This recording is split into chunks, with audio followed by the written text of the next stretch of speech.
안녕하세요, 매뉴얼TV입니다. 지난 영상에서 에임과 블릴레오 이렇게 두 개의 투자자문 앱을 소개해드렸는데요. 오늘은 두 서비스를 비교해보도록 하겠습니다. 둘 다 개인들을 위한 투자 자문을 해주는 서비스이고 언뜻 보면 비슷한 구석이 많아서 둘 중에 대체 어떤 서비스를 이용해야 할지 고민 중인 분이 많을 겁니다. 그런 분들을 위해 에임과 블릴레오의 비교 영상을 준비했고요.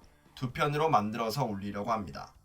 사실 한 개의 영상으로 압축해 보려고 했는데 전달하고 싶은 내용이 너무 많더라고요.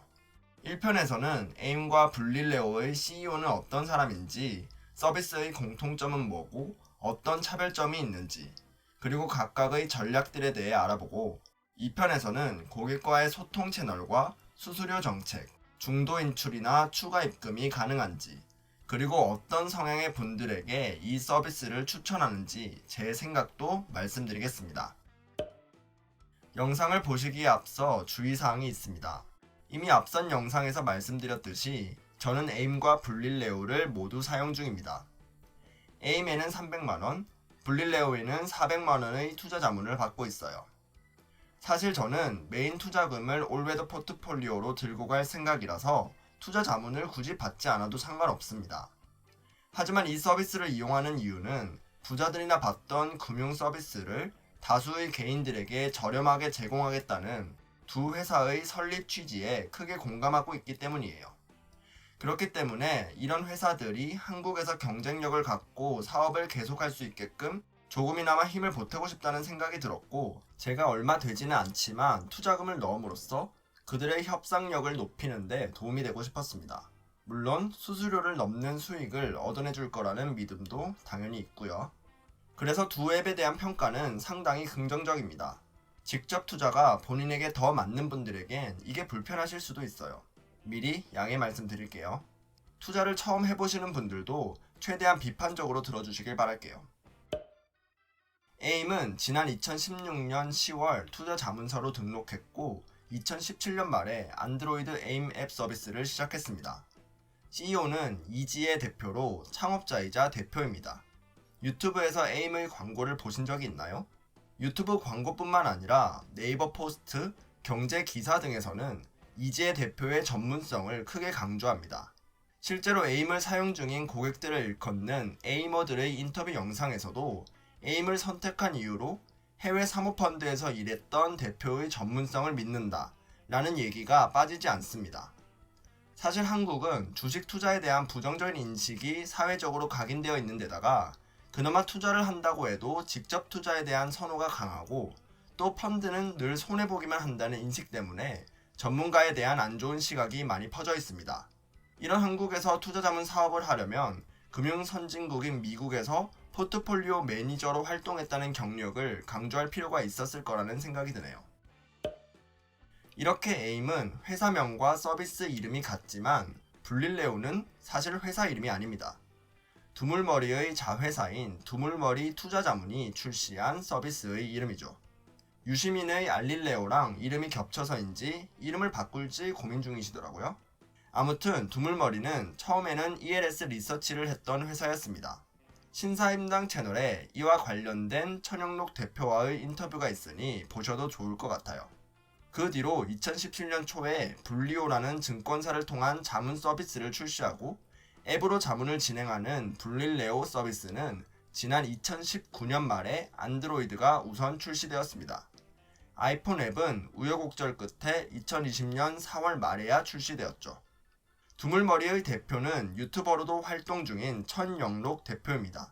키움증권과 KTB 투자증권에서 프랍 트레이더로 활동했었는데요. 증권사의 자산으로 트레이딩을 해서 수익을 내고 그에 따르는 인센티브를 받는 직업이라고 합니다. 이분은 엄청난 소통 왕입니다. 블로그에 글도 꾸준히 올리고 유튜브에도 개인들을 위한 금융 컨텐츠를 꾸준히 올리고 있습니다. 특히 요즘은 인터뷰어로서 인터뷰 컨텐츠도 올라오고 있더라고요. 이제 서비스에 대해 얘기를 해볼게요. 에임은 개인들을 위한 자산관리 자문 서비스입니다. 프라이빗 뱅킹 서비스는 고액 자산가들에만 열려있고, 유명한 헤지 펀드들에게 돈을 맡길 수 있는 것도 기관 투자자 정도는 돼야 한다네요. 이렇게 자산가들에게나 제공되던 서비스를 국민 일반에게 제공하겠다는 게 에임 이지혜 대표의 포부입니다. 실제로 이지혜 대표는 시장이 어려워도 패닉에 빠지지 말고 시장에 남아있어야 한다는 말을 일관적으로 내고 있습니다. 개미들은 늘 바닥에서 팔고 기관이나 외국인들이 자산 가격을 끌어올리면 거기에 뒤늦게 탑승했다가 결국 꼭지를 잡고 손해를 본다고 하잖아요. 그래서 주식하지 말라는 말도 나오는 거고요. 미국의 전설적인 펀드인 마젤란 펀드도 개인들은 손해를 봤다고 하니 미국의 개인들도 별 수는 없나 봅니다. 사실 이런 개인들의 성향 때문에 에임은 최대 하락폭을 10% 내외로 관리한다는 점을 굉장히 강조합니다. 시장에 난리가 나도 패닉에 빠져서 손실을 실현시키지 말고 제발 좀 느긋하게 기다려서 자산 증식을 이뤄내라는 대표의 일관된 메시지가 있는 거죠. 그 진정성에 감동하는 고객도 있고 어차피 수수료 장사를 하는 거 아니냐고 비난하는 사람도 있습니다. 사실 판단은 개인의 몫이죠. 반면에 블릴레오는 전략을 담은 플랫폼에 가깝습니다. 에임과 비슷한 서비스는 오히려 블릴레오가 아니라 블리오라고 생각합니다. 블리오는 연금 계좌나 일반 주식 계좌를 활용해서 투자 자문을 해줍니다. 증권사 앱에서 자문 계약을 요청하면 해당 계좌에 있는 돈을 어떻게 굴릴지 자문해주는 방식이죠. 에임이랑 비슷하죠. 블리오 서비스에 대해서는 다음에 알아보기로 하고 오늘은 블릴레오 서비스를 알아볼게요. 블릴레오 투자 후기 영상에서 이미 말씀드렸듯이 블릴레오는 여러가지 시나리오를 담고 있습니다. 제 돈을 맡길 테니 알아서 굴려주세요 라기보다는 우리에게 여러가지 전략을 제시해주고 그 전략 중에 마음에 드는 게 있으면 선택하라는 거죠. 제가 투자한 리바운드 시나리오를 예로 들어볼게요. 그 질병 때문에 주식과 채권 등의 자산 가치가 많이 떨어졌죠. 하지만 지금까지 그래왔듯이 이 질병은 언젠가 지나갈 거고 시간이 지나면 언제 그랬냐는 듯이 시장은 정상화되고 주식은 오를 거잖아요. 실제로 지난 금융위기 때 겁먹지 않고 투자한 사람이 부자가 됐다는 얘기 저흰 수도 없이 들어왔죠. 그래서 이 기회를 잡고 싶은데 혼자서는 무섭잖아요. 어떤 자산을 선택해서 어느 비중으로 들어가야 하고 얼마나 기다려야 되고 혹시나 내가 틀렸을 경우에는 언제 손절을 해야 할지 개인으로선 판단이 서질 않는 거죠.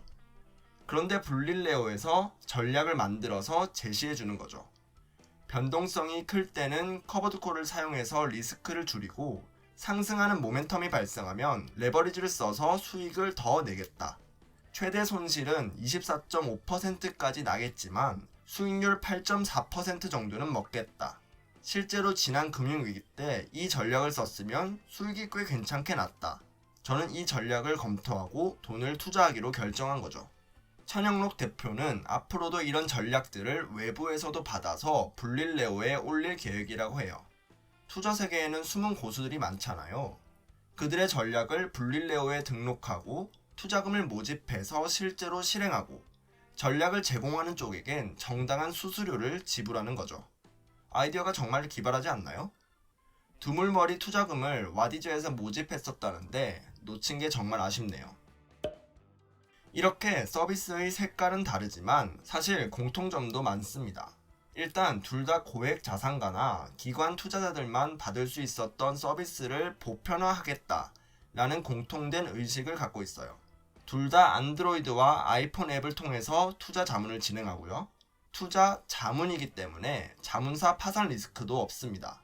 사실 펀드처럼 투자금을 맡겨서 굴려달라고 하는 경우에는 라임 사태처럼 투자금을 돌려받지 못하는 경우도 생깁니다. 하지만 에임이나 블릴레오는 투자금이 고객의 계좌에 들어있습니다. 자문회사로 투자금을 넘기는 게 아니에요. 실제로 한국투자증권에 들어가면 계좌에 매수한 종목들이 보이죠. 투자 자문은 어떤 자산을 사고 팔아야 하는지 앱으로 알려주고 우리가 이걸 검토해서 주문 승인을 해야만 주문이 증권사로 넘어가는 방식이에요. 그래서 혹시나 자문사가 파산하거나 갑자기 서비스 중단을 선언해도 우리가 잃는 건 그동안 냈던 수수료가 전부라는 거죠. 우리 계좌에 주식이나 채권 같은 자산은 그대로 남아있고요. 물론 손해를 보는 상황일 수도 있지만요. 사실 처음에 에임은 자문형이 아니라 1임형으로 출시할 예정이었다고 합니다. 증권사에서 태클을 거는 바람에 자문형으로 출시할 수밖에 없었다고 하죠. 하지만 이게 오히려 전화위복이 되었다고 생각합니다. 라임 사태로 이렇게 세상이 시끄러운데 돈을 아예 맡기는 일임형이었다면 우리 같은 일반인들이 과연 돈을 맡길 엄두를 냈을까요? 에임과 블릴레오 둘 다 ETF를 사용해서 자산 배분을 실행합니다. ETF는 잘게 쪼개서 살 수 있는 펀드라고 생각하시면 돼요. 삼성전자나 애플 이렇게 단일 종목이 아니라 미국 주식, 한국 주식, 미국 채권, 금 이런 식으로 자산 자체의 가치에 투자할 수 있습니다. ETF로 투자하면 손쉽게 사고 팔 수 있기 때문에 황금성이 좋고 단일 종목을 선택할 때의 리스크를 줄일 수 있는 장점이 있죠. 그리고 미국 시장에서 거래되는 ETF만 활용합니다. 우리나라의 개인들이 보유한 자산 중에 달러 비중이 상당히 낮다고 하죠. 실제로 금융위기가 닥치면 안전자산인 달러의 가치가 높아집니다. 내가 보유한 주식이나 채권 등의 가치는 떨어졌는데 이 가치는 달러로 표시가 되잖아요. 그런데 이 달러 가치가 높아졌기 때문에 한국 돈으로 보면 떨어진 자산 가치가 조금 방어됩니다. 이런 이유 때문에 평소에 달러 자산을 들고 있으라는 거죠. 그리고 둘 다 배당금이 지급돼요. 에임은 이렇게 지금까지 얻은 배당금 수익을 볼 수 있는 메뉴가 따로 있습니다. 에임 후기를 보시면 알겠지만 때마다 들어오는 배당금이 좋다는 리뷰가 굉장히 많습니다. 혹시나 자산 가격이 조금 떨어져도 배당금이 든든해서 버틸 수 있다는 거죠. 사실 많은 분들이 투자를 하시면서도 배당금의 존재는 모르는 경우가 많아요. 배당금은 보유한 ETF에 따라서 지급되는 거지 에임은 배당을 주고 블릴레오는 배당을 주지 않는 건 아니에요. 제가 운영 중인 올웨더 포트폴리오에도 이렇게 배당금이 나오는 걸 보실 수 있습니다. 대신에 에임은 배당금 수익이 있다는 점을 고객에게 좀 더 잘 어필하고 있는 거죠. 전략의 투명성을 보자면 블릴레오가 압도적으로 투명합니다. 전략 설명이 엄청 자세해요. 하지만 그렇다고 에임보다 블릴레오가 좋다라고 말할 수는 없다고 생각합니다. 이건 서비스의 성격에 따른 차이이기 때문이죠. 블릴레오는 전략을 공개하고 투자자들에게 설명을 해서 골라서 들어가라는 방식이니 어떤 전략으로 투자할 건지를 숨겨버리면 안 되잖아요. 반면에 에임은 에스더라는 이름의 알고리즘을 기반으로 자산 배분이 이루어진다 라고 말할 뿐 구체적인 전략은 비밀이죠. 하지만 이지혜 대표가 진행한 언론 인터뷰를 통해서 대충 어떤 방식으로 동작하는지는 추측할 수 있어요. 최대한 손실 위험은 줄이고 시장이 상승하는 국면에서는 주식 비중을 높여서 자산 가치 상승에 탑승한다는 거죠. 투자자마다 직업, 소득, 금융자산 비중 등의 설문 결과로 에임 스코어라는 점수를 매기고 거기에 시장이 지금 현재 어느 사이클에 있는지를 변수로 넣어서 자산 배분을 실행한다고 합니다. 에임 스코어가 높으면 공격적인 포트폴리오가 운용되고 시장 상황이 좋으면 위험 자산의 비중이 높아지는 방식이죠. 예를 들어서 2020년 5월 현재 에임은 시장을 침체기로 판단하고 있고 그래서 채권 비중이 높고 금과 달러 현금 자산 비중도 높아요. 사실 제가 에임에 처음 가입했을 때 포트폴리오 설문을 일부러 여러 번 바꿔서 해봤거든요. 수입이 엄청 많다고도 해보고 금융자산이 아예 없다고도 해보고 학생이라고도 해보고요. 하지만 자산 배분은 크게 달라지지 않고 비슷비슷했습니다. 어떤 분은 이걸 두고 사실 사람마다 서로 다른 전략을 가져간다는 게 거짓말인 거 아니냐 라고 의심하시는데요. 제 추측으론 지금 시기가 시기인 만큼 성향에 관계없이 안전자산 비중이 높고 나중에 시장 상승기가 오면 그때서야 사람마다 다른 투자 자문이 이루어질 것 같습니다. 실제로 블로그 후기들을 살펴보면 예전에는 주식 비중이 높은 공격적 포트폴리오를 제안받은 사용자들도 있더라고요. 그때가 되면 여기 시장 위기에 강한 안정적인 자산 배분이 안정성이 강화된 수익형 자산 배분 등으로 바뀌게 되겠죠. 얼른 시장 사이클이 바뀌었으면 좋겠네요. 특히나 에임은 각 고객들이 받는 자문 내용도 비밀입니다. 실제로 에임 후기를 살펴보면 포트폴리오 자산 배분 비율을 공개한 경우는 있어도 상세 ETF 내역이 공개된 경우는 없어요.